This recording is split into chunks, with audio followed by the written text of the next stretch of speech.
Todas as quartas-feiras temos o quadro Seu Direito com o advogado trabalhista Vinícius Cascone. Doutor Vinícius, muito boa tarde, seja bem-vindo mais uma vez. Estava acompanhando a previsão do tempo agora há pouco aqui do nosso lado e é fácil trabalhar de terno e gravata nesse período, né? Boa tarde. Boa tarde, Marco. Boa tarde, ouvintes. Não, realmente é bem difícil. Na verdade, o terno, né, por mais que seja uma exigência da prática da profissão, mas é um costume muito europeu, né? Para o Brasil, que é um país tropical, realmente quem usa terno no dia a dia fica bem difícil. Eu sempre brinco com esses filmes policiais, tal, por que os caras que vão brigar, vão correr, vão dar tiro, tem que usar terno e gravata, né? Nunca entendi isso também, né? Bom, você acha que vai fazer parte do efeito especial, né? Isso. Bom, vamos falar de direito trabalhista, temos vários assuntos polêmicos para a gente conversar, mas chegou uma pergunta de um ouvinte aqui, é do Anderson, deixa eu achar, porque tem tanta mensagem, graças a Deus, que às vezes a gente se perde aqui, né? A audiência está bem legal do nosso programa. Ele diz o seguinte, que fez 2 cirurgias de hérnia de disco, aí ele quer saber se ele pode ser demitido ou tem estabilidade de 1 ano. Bom, vamos lá. Novamente aquela questão da estabilidade, né? Se essa hérnia de disco tiver alguma relação com o trabalho que ele desempenhou na empresa, aí ele precisa de um laudo médico, dar entrada no INSS para reconhecer essa doença ocupacional, evidentemente, ou fruto de um acidente que ele possa ter sofrido na empresa, e aí ter reconhecido esse benefício como B91, que a gente chama, que é auxílio acidente de trabalho. Se tiver esse reconhecimento, sim, e esse afastamento for superior a 15 dias, realmente ele consegue ter estabilidade de 1 ano. Se não for isso, se essa questão da hérnia de disco não tiver qualquer relação com o trabalho, se é uma questão genética, ou uma questão degenerativa, ou qualquer outra situação que aconteceu na vida dele que não tem relação com o trabalho, aí não existe a estabilidade. A não ser que algumas convenções coletivas estabelecem, né, normas coletivas, que a gente fala que é firmado entre o sindicato patronal ou um acordo coletivo entre sindicato Sim. e uma empresa, estabelecem um outro tipo de estabilidade. Normalmente é 30 dias, 60 dias em média. No caso dos bancários, por exemplo, tem uma estabilidade de 60 dias se o afastamento for superior a 6 meses, eu acho. Não tenho certeza de cabeça. Isso é definido pelo Estatuto da Profissão, pelo Estatuto da Empresa, para ter uma maneira correta ou uma maneira exata de dizer, olha, aqui tem periculosidade para hérnia de disco, aqui não tem.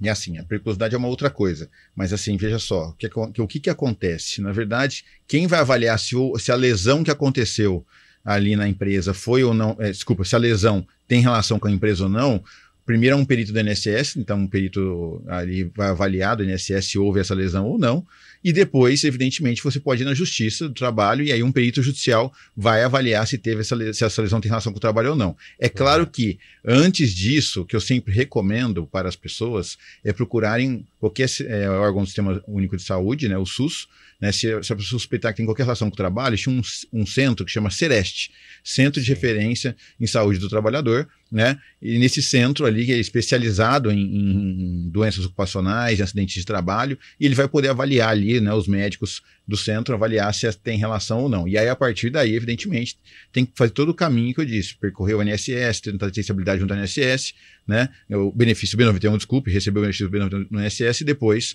aí ter essa estabilidade. Caso contrário, aí não tem, só se tiver uma norma coletiva, né? Tá certo.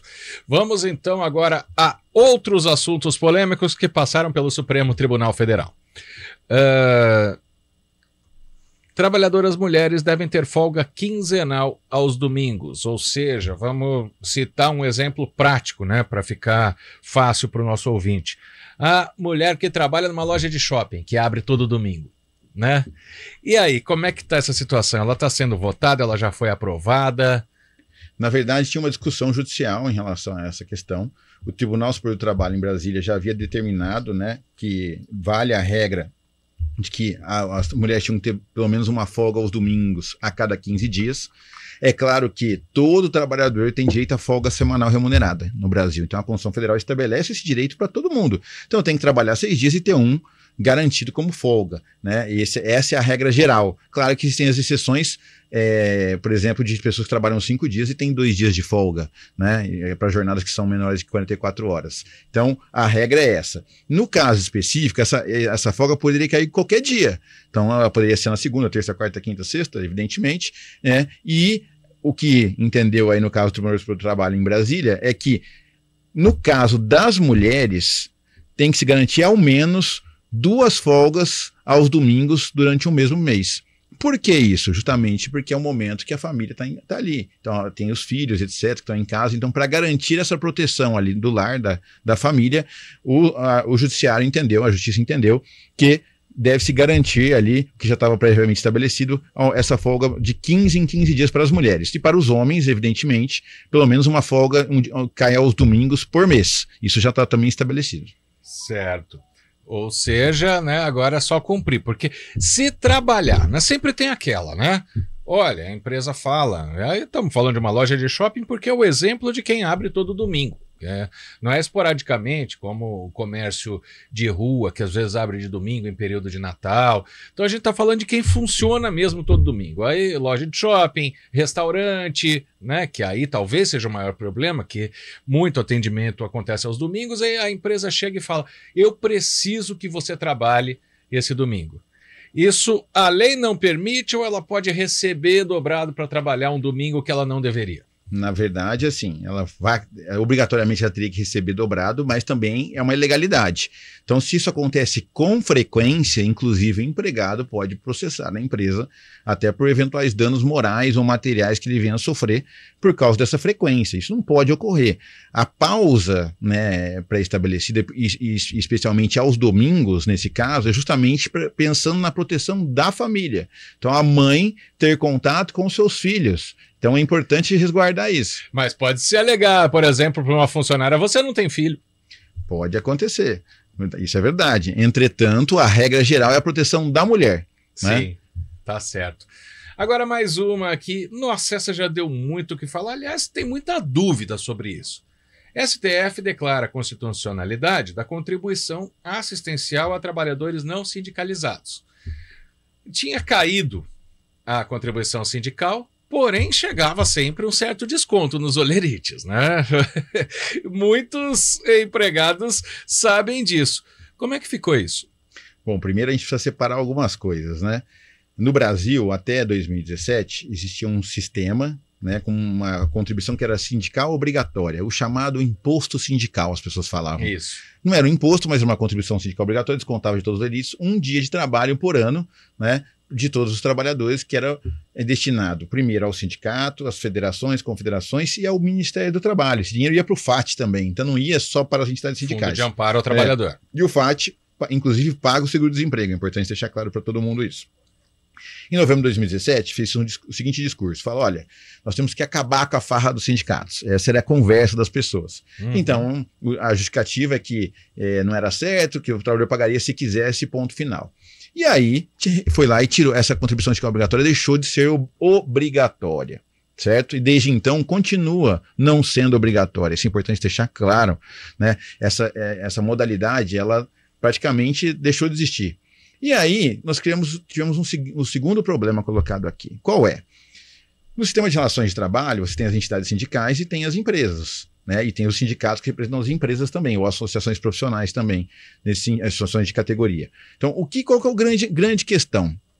O sindicato tem que continuar atendendo os trabalhadores, porque a CLT determina. Sim. Advogado gratuito, atendimento gratuito. Quando você vai fazer uma mobilização para garantir um direito, representar um trabalhador ou fazer uma greve, tudo isso é gratuito. Então, para associados e não associados. Então, veja que nesse ponto, os trabalhadores que não são associados ao sindicato estão sendo beneficiados sem contribuir. Então, esse é um ponto, evidentemente, se eu tenho reajuste todos os anos, é porque houve uma negociação para isso. Exato. Então, alguém gastou para fazer uma negociação, uma mobilização. Exato. Se você consegue um vale alimentação que não está na lei, se você consegue um plano de saúde que não está na lei, se você consegue um adicional de hora extra de 70% ou 110%, como tem na categoria do Sindicato dos Químicos aqui de Campinas, são coisas que não estão na lei. Então, se não estão na lei, são direitos conquistados por quem? Pelo sindicato. Exato. Então tem trabalhadores que estão não contribuindo e recebendo direitos. Aí fica fácil. Realmente há uma situação aí bastante equivocada. Nós estamos num sistema que é capitalista, qualquer prestação de serviço tem que ser paga. Sim. Né? Então esse é um ponto estabelecido. E o trabalhador quer o seu reajuste todos os anos. Claro. E para ter o reajuste todos os anos, se não tem negociação coletiva, a empresa não está obrigada a fazê-lo. Sim, certo? Sim, certo. Então veja só a contradição que a gente tem aqui. E essa polêmica foi parar no judiciário, é claro. Sim, né? Tem, sim. assim, há uma prestação de serviços, mas não há o pagamento. Então chegou-se até o STF entendeu realmente que havia uma distorção. Sim. Que tinham pessoas se aproveitando de forma indevida, sem fazer a contraprestação, pelos benefícios que estavam sendo obtidos. Exato. Então, não, nessa discussão do STF, não está aquela contribuição obrigatória, aquela que descontava sem nenhuma discussão. Sem autorização do trabalhador. Não é isso que o Supremo decidiu. O Supremo disse o seguinte, olha, aquela questão do imposto sindical não é o tema aqui. O tema aqui é aquela contraprestação, o pagamento por um serviço prestado pelo sindicato. Qual que é? De fazer uma norma coletiva, de fazer uma negociação coletiva, de fazer uma greve, uma mobilização para garantir direitos além da lei.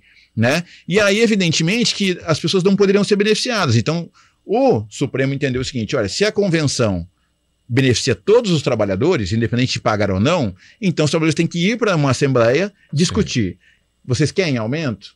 Querem ter um plano de saúde? Querem ter um vale alimentação? Querem ter outros direitos que não estão na lei? Mas para isso tem que ter uma contrapartida. Sim. Então aí, na verdade, não é que está previamente autorizado. Não, tem que se discutir na assembleia e autorizar uma eventual cobrança, né? Então não é que, voltou um imposto sindical. Não, isso, as notícias estão um pouco equivocadas, vai ter ainda alguns debates, o processo ainda pode sofrer um embargo de declaração no Supremo, né? Pode ter alguma modulação dos efeitos que a gente chama, pode ter uma alteração dos efeitos, mas evidentemente que a lógica é essa, para ter uma prestação de serviço, né, para garantir um direito a mais, evidentemente que aqueles que vão se beneficiar desse direito também têm que pagar por isso. Eu sempre dou um exemplo muito prático, doutor Vinícius, é aquela história, né, quando fala de financiamento público para alguma coisa, o exemplo que eu dou é assim, para você ter um restaurante, você tem que comprar comida para você fazer os pratos. Então é mais ou menos isso, essa história da contribuição assistencial, que ela já existe também, né? Sim. É essa que vem no Olerite, né? Na verdade, ela já existe em alguns sindicatos que fizeram negociações e colocaram em convenções coletivas. O que o Supremo disse é o seguinte, olha, esse tipo de contribuição é válida. Então, se alguém está sendo beneficiado pela norma, tem que ter a contrapartida que é pagar uma contribuição, que não é o chamado antigo imposto sindical. Então é importante deixar muito claro, e ninguém está obrigado a fazer isso. Tem que discutir para aprovar essa contribuição também. Sim, e entra naquela discussão também, que eu acho que vai muito ao encontro disso que o senhor acabou de responder. Mas eu não sou sindicalizado. Mas a campanha salarial que o sindicato fez beneficiou a essa pessoa que não é sindicalizada. Sim, isso é verdade. É claro que nós temos, às vezes, alguns exemplos negativos no movimento sindical, como temos na política, como nós temos nas empresas. Exemplos negativos tem na sociedade como um todo. Sim. A gente não pode criminalizar, né, sindicatos que lutam, que realmente representam os trabalhadores, generalizando com um exemplo negativo. Né? Eu conheço muitos sindicatos que lutam mesmo, que defendem os trabalhadores, e a gente precisa lembrar que quem vai fazer com que uma norma coletiva tenha bons resultados para os trabalhadores são os próprios trabalhadores. Os trabalhadores têm que se mobilizar para isso. E é claro que no mundo moderno, se você tem entidades patronais fortes, entidades de trabalhadores fortes, você consegue fazer amplas negociações. E um exemplo que nós sofremos muito no Brasil, isso foi durante a pandemia.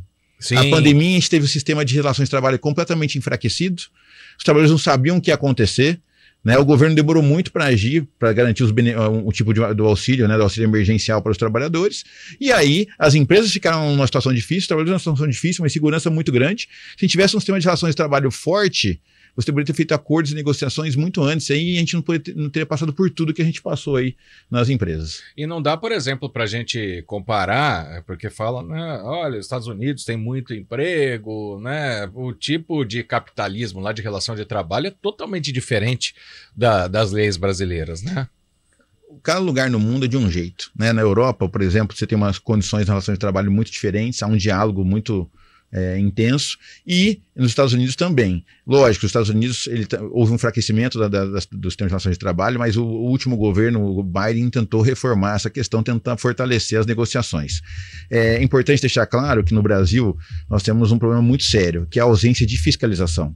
O Ministério do Trabalho está desmontado, né? Então, realmente não tem um número de fiscais, que a gente chama fiscais do trabalho, suficientes para fiscalizar o cumprimento das leis. Então, a gente tem um problema muito sério. O Ministério Público do Trabalho também se esforça bastante, mas tem pouca estrutura, né? É inegável, né, a atuação do Ministério Público do Trabalho em defesa, como fiscal da lei, em defesa da sociedade, mas o nosso grande problema hoje está no Poder Executivo. O Ministério do Trabalho precisa, né, fazer um concurso, ter novos fiscais, ter uma postura aí de chamar as partes, de tentar aproximar capital e trabalho, que a gente fala, né? E aproveitando, já deixa, né? O ministro do Trabalho estará aqui na sexta-feira em Campinas, e nós vamos ter um debate com advogados trabalhistas, inclusive nós estamos ajudando a promover esse debate. Será aqui no centro às 17 horas, né? Então quem quiser participar, inclusive para tirar suas dúvidas, os advogados que querem participar, estão nas redes sociais o convite aí. O ministro Luiz Marinho, né? Isso. Bom, vou só para liberar, doutor Vinícius, a última pergunta é do charado Marco Antônio. Não é um valor pré-determinado, né? Cada categoria vai ter um valor para pagar da contribuição assistencial, se é que já não paga. A cada ano que tiver uma negociação, vai se definir na Assembleia qual que é esse valor. E claro que esse valor tem que ser proporcionalmente em relação à contrapartida garantida. Então, na verdade, não tá pré-estabelecido isso. Na verdade, a categoria vai falar assim, olha, legal, vamos conquistar um avanço, então é legal a gente ter uma contrapartida para custear esse avanço. Uma coisa natural. Então, não tem nada definido, não tem um valor definido, não tem nada, uma lei que fale, olha, o valor vai ser X. Não. Quem vai definir são os próprios trabalhadores. Agradecer ao pessoal do comércio que está acompanhando a gente aqui também. A Aline Fernanda, ela diz, Aline Fernandes Carelli, doutor Vinícius é uma referência na advocacia trabalhista. Doutor Vinícius Casconi volta na próxima quarta-feira com mais um quadro Seu Direito. Muita coisa foi esclarecida aqui essa semana, doutor Vinícius, obrigado pela presença, um grande abraço, até quarta-feira que vem. Eu que agradeço, Marco, e vamos aguentar esse calor aí, né? Nossa Senhora. E boa tarde a todos. Pega uma aguinha lá fora, doutor. Beleza. Agora 3h32. Estúdio CBN.